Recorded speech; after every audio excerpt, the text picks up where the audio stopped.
I see these people doing the splits and I think to myself, I really want to be able to do that. I've wanted to be able to do the splits for over 10 years now, and as my body got older, I was becoming stiffer and more inflexible. So how long would it take for this 39-year-old body to learn the splits? Here's me on day one. This is what my right side looked like, and this is what my left side looked like. I practiced for 10 minutes a day, 6 days a week. I did the splits for a minute on each leg and then swapped, meaning 5 minutes on each side. The first week I just hung out and hoped for the best. My hamstrings are super achy. I'm pretty pleased with the progress that I've made in a week already. I hadn't realised that I'd made so much, only because it just felt agonising. It felt agonising on day one and it's agonising on day 8. In terms of props, I used 3 blocks and a slider. I used 1 block under my front leg on my bum to keep me propped up, and the other 2 blocks to help keep me in an upright position using my arms. The sliders made it easy to go in and out of the splits without pulling a muscle. I never pushed hard. I never stretched so much that I felt I was going to pop a muscle, because that would have stopped my progress. And then I learned about the P&F technique, which stands for proprioceptive neuromuscular facilitation. It sounds pretty posh, but it's actually quite easy. It involves contracting and relaxing the muscles you're wanting to improve in order to increase the range of motion in that area. So for example, the splits targets the hamstrings and the hip flexors. So when in the splits position, the P&F technique involves pressing down into the floor with my front leg and my back leg, contracting my hamstrings and my hip flexors. I use 10 seconds for the contraction and 10 seconds for the relaxation, but sometimes I did a contract and relax using my breath. For example, contracting on my inhale and relaxing on my exhale. It's feeling so much easier today. During the practice, I tried to keep my legs straight and I kept my back foot tucked in order to keep my hips straight, and I kept an upright torso. You know, I can sometimes feel as though I'm not making very good progress. A bit twitchy and a bit achy in some places, but it's really reassuring, I think, to take those weekly pictures just to show that that progress is being made. Sometimes I used a few crazy methods that I'd seen on the internet, hoping that my progress would be quicker. That is agony. But I always came back to the 10 minutes of P&F because it seemed to work. Doing these hip stretching workouts just feels so good, kind of like a spring clean for my hips. Along the way of doing this challenge, I learned that the splits isn't just something cool to do, but apparently it's good for the body too, for lower back and hip health. But don't just take my word for it. Here's mobility god Kelly Starrett explaining why. Hey everyone, Dr. Kelly Starrett here from the Ready State, friend of Laura Try. I just want to say I'm a huge fan of working towards the splits. Now, let's be honest, very few people actually ever get there, and it's not really required. But what we do know is that if you work on these key hip range of motion positions, it does a lot to improve your athleticism, make your back feel better, and improve your function. Sounds good to me. I'm pretty pleased how things are feeling.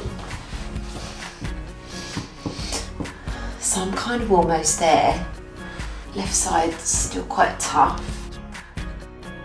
And there were days where I used this crazy contraption and this stretched my psoas, which apparently would help me reach the splits quicker. Like any challenge, there were days where I didn't want to do it. But I haven't done my splits yet and I really don't want to do it because my legs are so achy. So I used a 10-minute YouTube video to keep me motivated. Watching a bit of Will Smith on YouTube helped me through my splits practice today. Every so often I would lower the height of the block, but then on week 5 I got worse. It's 40 days since practicing the splits and it seems as though I've plateaued. In fact, I think I've actually got worse. This was after my 1 mile every hour running challenge, and I think I got worse because my muscles were tight. So I took it easy for the weekend and tried to trust the process. But then it was only when I did the weekly picture updates that I could really see my progress. And this was a massive morale boost to keep going. And then, after 60 days, this happened. It's not comfortable, but I think I'm doing the splits. It didn't feel easy and I could feel a huge stretch in all of my legs and hips, but I was fully in the front splits. So was it worth all of the effort, and did I finally feel as cool as all the cool cats? It felt great to be able to do the splits, and it meant I was able to knock out this party trick at a mate's barbecue.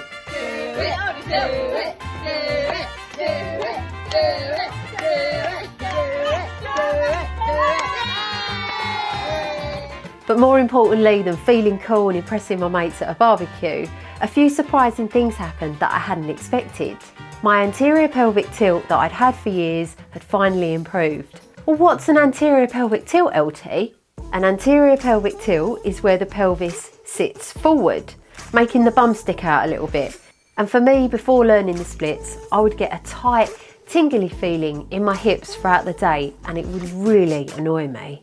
I no longer have the anterior tilt. It's because my hips are not tight anymore, because I stretched them out by doing the splits. Make your back feel better. And my running has improved. And my hips feel so loose. They feel so fluid. My leg is just swinging so lovely backwards and forwards. It does a lot to improve your athleticism. And something else happened. For several months, I've suffered from plantar fasciitis. And plantar fasciitis is this tight, horrible, tingly pain in the bottom of the foot. That pain is no longer there. And improve your function. That might have something to do with me practicing the splits. It might have something to do with me using a standing desk, or it could also be a combination of the two. Either way, my foot is better. I have a theory. All of the muscles, tendons and ligaments in all of my legs, hips and back, they've all been stretched and loosened, and it's allowed everything to align and function correctly. I've continued to practice the splits, even doing it when I was away, staying in a tent. I really enjoy the feeling and I want to keep the progress. All that work that I put in for those 2 months, still able to get pretty close. So maybe you're tempted to learn the splits. I'd say just give it a go. You might be surprised with what happens. 10 minutes a day, 6 days a week, alternating 1 minute each leg using the P&F technique. Practice, patience, progress. I look forward to using this practice most days in a chilled way method to learn things like pull-ups and handstands. So if you want to see things like that, then consider hitting the subscribe button. And if you've got any suggestions on other things for me to learn, or if you're thinking about doing this challenge yourself, then I'd love to hear from you in the comments box. Don't put pressure on it, just enjoy it. I really hope that you've enjoyed this video because I really enjoyed making it. If you have, give it a big thumbs up. Thanks for watching, and hopefully I'll see you at the next one. Okay, LT, you can do the splits. Can you do the standing splits like Nicole Scherzinger? Smashing it, LT. Smashing it. You'll be a pussycat doll before you know it.